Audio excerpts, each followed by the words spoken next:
Bueno, muy buenos días. No, es que vos estabas diciendo algo. Bueno, terminá de decir lo que estabas diciendo, No, no, no. porque yo tengo algo que acotar raro a eso.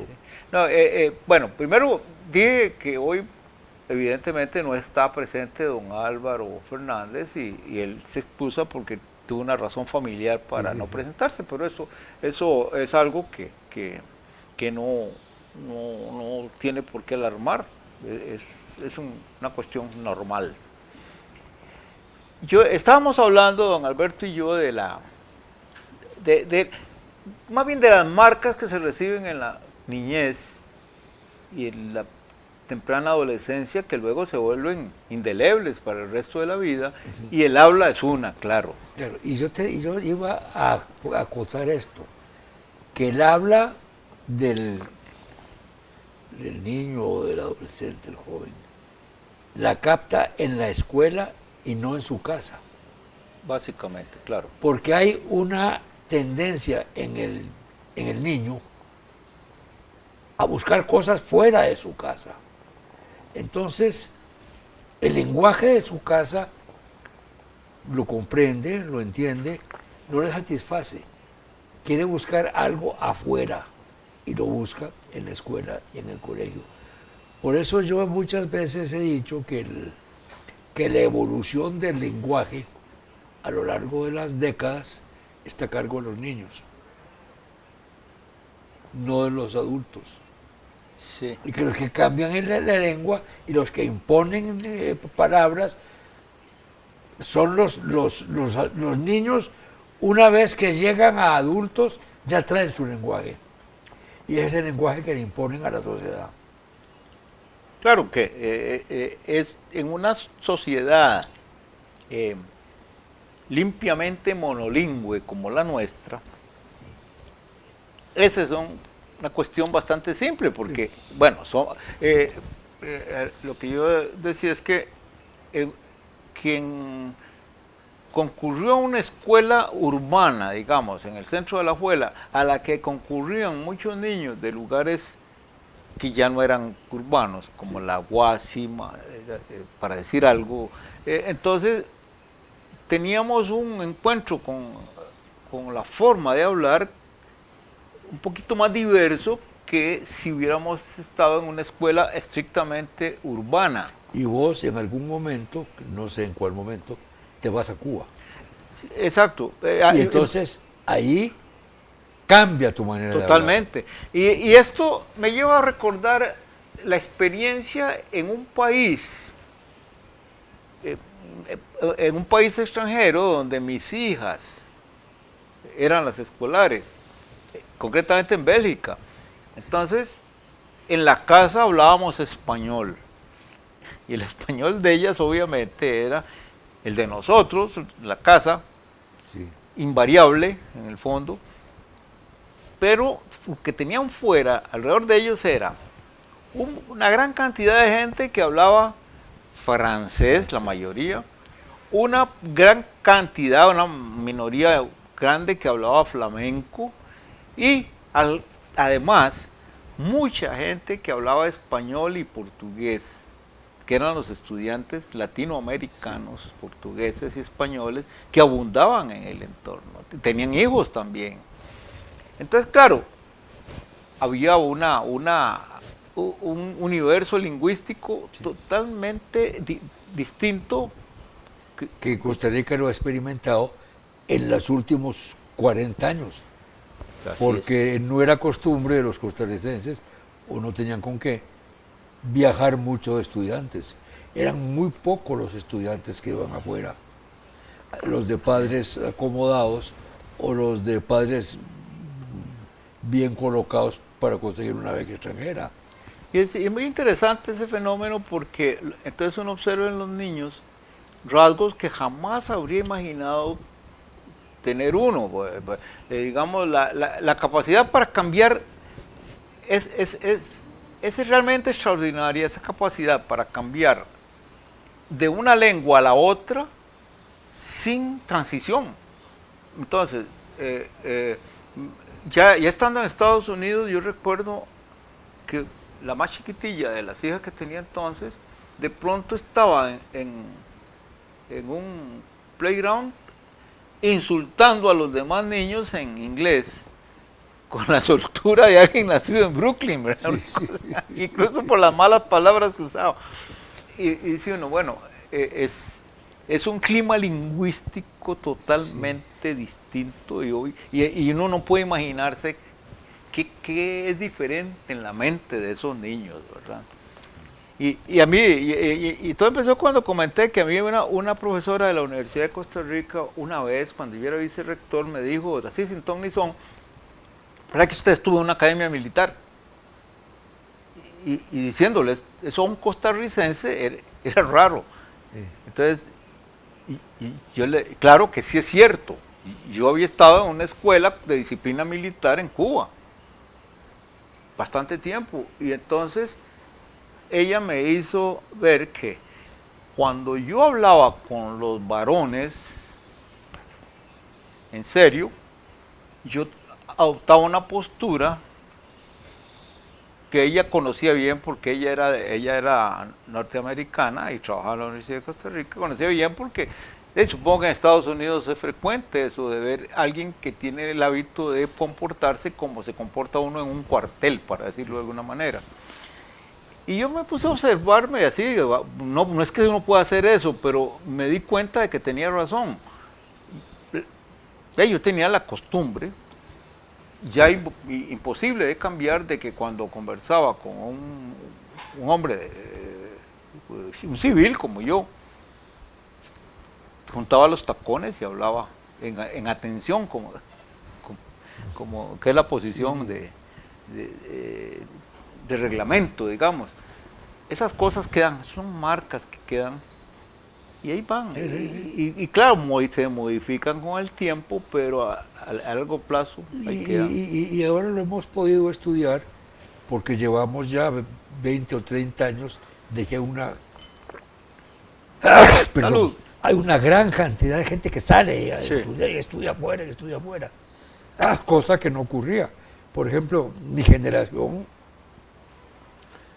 de la guerra, algunos que tuvieron con qué, fueron a estudiar a México o Estados Unidos, pero de ahí no pasaron. Bueno, pues Rodrigo Facio decía, nosotros somos la generación sin Europa. Sí. Entonces, quiere decir que nos criamos o nos desarrollamos muy a la tica, muy a lo San José o a lo Alajuela o a lo Cartago, con bajísima influencia extranjera. Sí. Sí, bueno, éramos sin ánimo de hablar peyorativamente provincianos. Sí, eso se puede decir de un bretón del año 1920 en Francia, ¿verdad? Por ejemplo, aparte de posibles excursiones estudiantiles por Centroamérica, a Nicaragua o a El Salvador. Así. Eso me recuerda... Mi primer salida de Costa Rica verdaderamente fue cuando la Junta de Gobierno me mandó de embajador a las Naciones Unidas.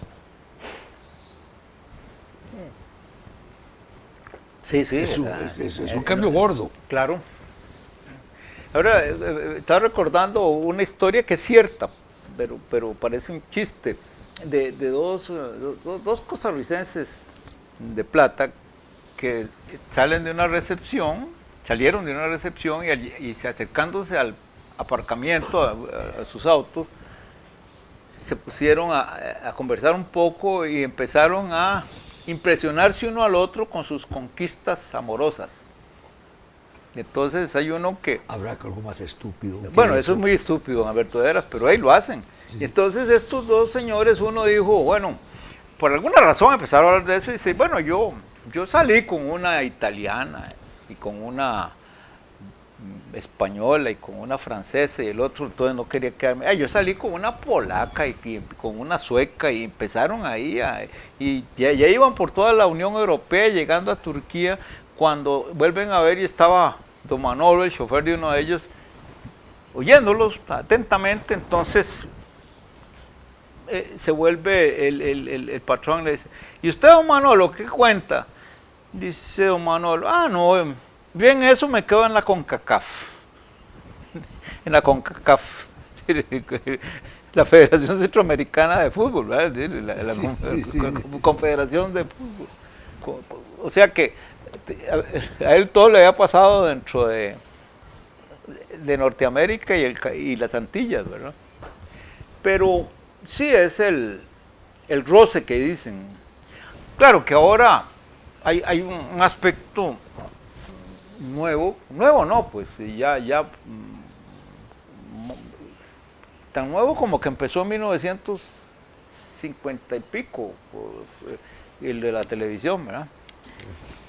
Que Aquí la televisión comenzó en el gobierno de Mario Chandis en el 58. de 58 a 62, sí. Sí. Pero digamos que en Cuba fue el segundo país que la tuvo. Antes, sí, claro. Empezó en el año 50, si no me equivoco, por ahí. Y claro, para un país como Costa Rica, donde rápidamente se universalizó, inventé un nuevo término, ¿verdad? La televisión, pues las influencias que por ahí vienen también tienen una gran importancia. En fin, el mundo es ¿Llevamos cuántos años de tener televisión? Pongámoslo en el 60 para la mitad del gobierno de Shandy, sería 50 años, 50 y pico de años de televisión. Es bastante. Sí, y está tan mala como el primer día. Bueno, no se puede juzgar todo así, pero sí. A veces no da la talla. No, es que no es cuestión de... Es que el cine está muy bueno. No, pero hay una película muy buena. No, pero el cine está muy malo. O el cine está muy bueno. No, pues y una película muy mala. Es que un ejemplar no influye. Y ahora la invasión digo yo, el fenómeno ese de que con la llegada del cable, de la televisión por cable, entonces el acceso a los canales extranjeros es más fácil, está ahí, y eso hace que la producción nacional se vuelva difícilmente competitiva, sin negar los méritos de algunas creaciones. Y bueno, se vuelve al tema de lo que llaman mercado, ¿verdad? Es como la desaparición de la carreta. Sigue existiendo la carreta, pero tirada por un jeep, ¿verdad? Y metálica, no de madera. Estas cosas. No, es que nos ha dado por crear un folclore hecho a mano. El folclore es espontáneo, el folclore nace solo. No se puede fabricar folclore. Y en Costa Rica hay mucha gente empeñada en fabricar folclore. Sí. Y eso no es posible. Bueno, El folclore es como el idioma. Surge espontáneo donde tiene que surgir. Lo que pasa es que el folclore actualmente está también, lo que podríamos llamar folclore, porque ahora sí, yo estoy seguro que más de uno estará pensando, y defínamelo, pero lo que podríamos llamar folclore está dado por una serie de constantes en la tradición, si no, no existiría. Y esas constantes desaparecen fácilmente en estos tiempos. Porque además hay otra parte del folclore que es que es tragicómica. La parte turística del folclore. Se crea un folclore. Bueno, esa es otra cosa. No, pero vea, esto está pasando en comunidades. La parte folclórica del turismo. La parte folclórica del turismo, ¿verdad? Hay comunidades en Centroamérica, por ejemplo en la Caribe de Honduras, Guatemala, Nicaragua, en la que en esas comunidades hay unas tradiciones musicales, dancísticas, de narrativa oral, ¿sí? Específicas de ellos, ¿verdad? Por ejemplo, ahí en Honduras hay los grupos de origen mixto africano-indígena. Y entonces han empezado a ser muy atractivos para los turistas. Y a mí me consta, he sido testigo por amistad con algunas personas que se dedican a eso, de los esfuerzos que hacen por lograr que las comunidades conserven, garífunas, creo que, por ejemplo, garífunas, ¿sí? Que conserven esas tradiciones, ese folclore. Pero cuando lo empiezan a montar para el turismo, lo adulteran. Hay una cosa que a mí me hace mucha gracia. Cuando uno le habla de folclore costarricense, inmediatamente lo que sale como es el punto guanacasteco. Ese es el folclore costarricense o el folclore guanacasteco. Sin embargo, el punto guanacasteco, lo bailan con ropa de la meseta central, con vestidos, el hombre y la mujer, de manera distinta como se visten en Guanacaste, vestidos a la manera de San José. Sí. Bueno, eso me recuerda la historia de un funcionario del Ministerio de Cultura que una vez viajó a un lugar del norte de Heredia, de estos un poquito apartados, pero que está en contacto con el Valle Central bien, y atraído por la fama de un señor, no sé si era don Gustavo, que en las veladas escolares y en los turnos del lugar donde vivía él, tocaba música muy linda con un instrumento sui generis.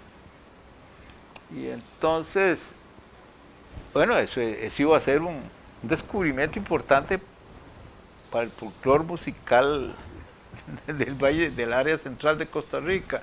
Y entonces fue de visita allá con algunos amigos y el señor lo recibió, claro, ahí en su casita, más tranquilo. Hey, don Gustavo, ¿cómo es la cosa? Cuéntenos. Y don Gustavo sacó el instrumento, una cosa así que puso sobre la mesa con muchas cuerdas metálicas y unos bolillitos, y empezó a tocar y efectivamente era un instrumento muy interesante. Entonces, bueno, cuéntenos cómo es que usted aprendió a tocar este instrumento y cómo lo construyó. Entonces don Gustavo, muy tranquilo, dice, no, yo no lo hice. Es que, aunque yo no llevo el apellido de él, cuando mi bisabuelo vino de Hungría, lo traía. Y resulta que el instrumento era un instrumento típico de Hungría que lo había traído a Costa Rica y se había quedado ahí y lo habían conservado bien en la familia. Y el señor había aprendido a tocarlo. Aprendió a tocarlo. Entonces, claro, lo que pasa es que el señor no sabía ninguna partitura de Franz Liszt como para hacerle el uso correcto, pero de todas maneras se tocaba la música que él conocía. La charanga. Y claro, el viaje del funcionario fue totalmente en vano, ¿verdad? Se quedó callado y se devolvió para San José. Más de una cosa podría haber aparecido así. Sí. Pero bueno, uno no debe burlarse de eso. La verdad es que las tradiciones son muy lindas, pero bueno, se modifican fácilmente. Antiguamente en un país de Europa bastaba que viniera una horda de mongoles, quemara la aldea y se fueran y para que todo quedara cambiado. La gente del lugar empezaba a vestirse como los mongoles para que no los volvieran a maltratar. Es muy difícil observar una cosa de esas, porque hay que estar afuera de ella y observarla. Claro. Y son cosas que ocurren dentro de las sociedades, o aún más dentro de los grupos sociales, ¿verdad? Por eso es que aparece un instrumento musical que nadie sabe lo que es, y de pronto alguien aprende a tocarlo. Aprende o se enseña a sí mismo. Sí, ahí la familia vuelven aprendiendo, pero seguro lo hacían en las noches para entretenerse ellos, y en una época que no había radio ni televisión, y entonces y había que cuidarlo y lo cuidaron. Sí, pero bueno, pero muchas cosas, hay unas discusiones así casi verdaderamente bizantinas en Europa, en algunas partes, a propósito de tal música es de tal región y no de tal otra, y es una tontera, porque simplemente había unos No, artistas... y en Europa esa discusión es importante, porque si nos ponemos a ver, prácticamente toda la música seria europea, excepto la alemana, tiene un origen folclórico. Está basada en la, ¿qué diríamos?, la dignificación de la música folclórica. Y sin embargo, usted, Alberto, usted oye las danzas alemanas de Beethoven y de Mozart, o las contradanzas alemanas, y esas salen también, y uno no sabe cuánta influencia. Sí, pero no hay en la música alemana, por ejemplo, esa cuestión, por ejemplo, folclórica, que que encuentra en las sinfonías de los rusos o de los húngaros. ¿O no será, don Alberto, y eso es una barbaridad la que voy a decir, que la música occidental es alemana?